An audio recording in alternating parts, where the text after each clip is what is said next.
Oke para investor, selamat datang. Hari ini kita bakal bedah sebuah drama keluarga yang seru banget di panggung bursa saham kita. Yang mainin 3 raksasa retail. Siap?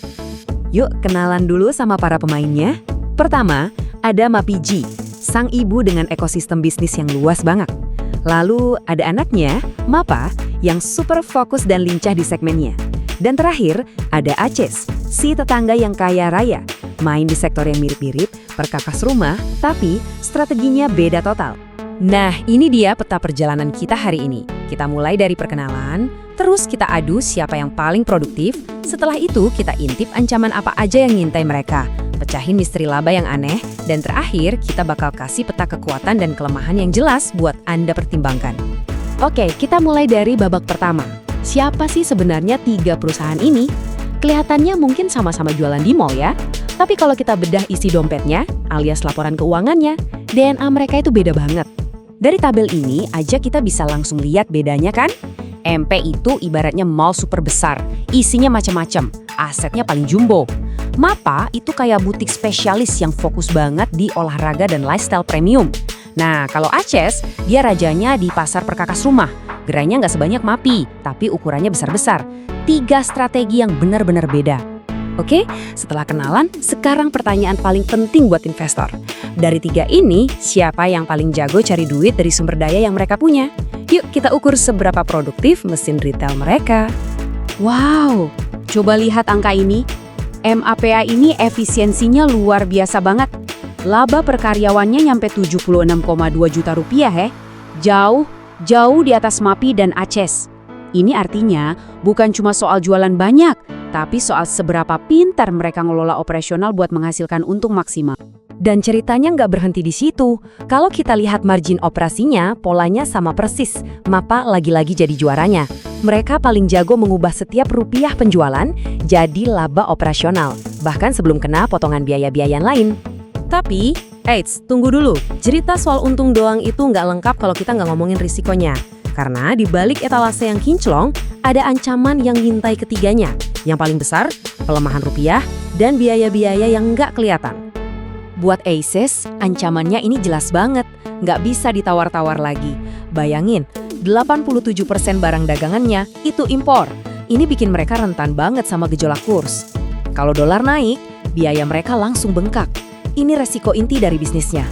Nah, beda cerita sama Mapi dan Mapa. Mereka ini punya semacam bantalan alami. Gimana caranya? Karena mereka punya pendapatan dari luar negeri. Jadi pas rupiah lagi loyo, pendapatan mereka dari Filipina, Vietnam, atau Thailand, kalau dikonversi ke rupiah justru jadi lebih besar. Ini bisa bantu nutupin biaya impor mereka. Cerdas! Oke, biar makin dalam analisisnya, kita perlu kenalan sama satu istilah kunci, exposure moneter neto. Aduh, apaan tuh? Gini deh gampangnya, ini tuh selisih antara aset dalam mata uang asing kayak cash dollar sama utang dalam mata uang asing. Nah, disinilah letak paradoksnya. Kalau kita lihat angkanya doang, Aces kelihatannya aman kan? Punya exposure positif, artinya harusnya mereka malah untung kalau rupiah melemah. Sementara Mapi dan Mapa kelihatan bahaya. Tapi tunggu dulu, cerita aslinya ternyata nggak sesederhana itu. Dan buat grup MAP, ada satu lagi nih, biaya tersembunyi yang gede banget, beban sewa. Angkanya triliunan loh. Ini kayak jangkar yang ngeberatin kapal. Mau lagi rame atau sepi, biaya ini tetap harus dibayar. Kalau trafik pengunjung turun, jangkar ini bisa jadi masalah serius. Oke, sekarang kita masuk ke bagian paling seru, paling bikin penasaran dari analisis kita. Sebuah misteri nyata di laporan keuangan. Kenapa hemat biaya, kok malah buntung? Ini studi kasus yang bagus banget. Jadi gini kronologinya. Pertama, ACS berhenti bayar royalti.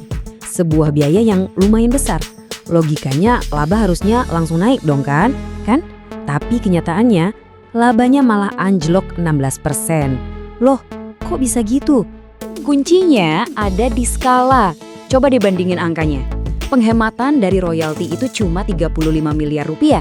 Tapi penurunan laba mereka sampai 91 miliar rupiah. Jomplang banget kan? Penghematannya seakan lenyap ditelan masalah lain yang jauh lebih gede. Dan ini ngasih kita pelajaran super penting buat investor. Momentum sebuah perusahaan itu seringkali lebih penting dari sekedar ngirit satu pos biaya. Jangan-jangan biaya royalti yang dipotong Access itu bukan sekedar biaya, tapi bahan bakar buat kekuatan brand dan inovasi produk mereka yang sekarang hilang. Akibatnya, momentum penjualannya melambat. Nah, coba kita lihat sebaliknya di MAPI dan MAPA. Mereka bayar royalti gede, iya, tapi karena mesin penjualan mereka ngebut, pertumbuhan pendapatannya bisa nutupin semua biaya itu, bahkan masih sisa banyak untuk jadi laba. Jadi jelas kan, siapa pemenangnya di sini? Momentum. Jadi, setelah kita bedah semua drama ini, pertanyaannya sekarang, apa artinya semua ini buat portofolio Anda? Yuk, kita rangkum semuanya dalam satu peta final yang gampang dibaca. Nah, ini dia rangkumannya. Kekuatan utama MAPI itu skala dan diversifikasinya. Tapi kelemahannya ya kompleksitasnya itu. MAPA itu jagoan efisiensi, tapi dia punya kelemahan di biaya sewa yang tinggi. Terus Access, neracanya kuat banget, tapi punya musuh bebuyutan yang harus terus dilawan, risiko nilai tukar rupiah. Kami tutup dengan satu pertanyaan buat Anda renungkan. Coba lihat lagi portofolio Anda sekarang. Dari 3 karakter ini, skala, efisiensi, atau stabilitas neraca, mana sih karakteristik yang paling Anda butuhkan untuk melengkapi portofolio Anda saat ini?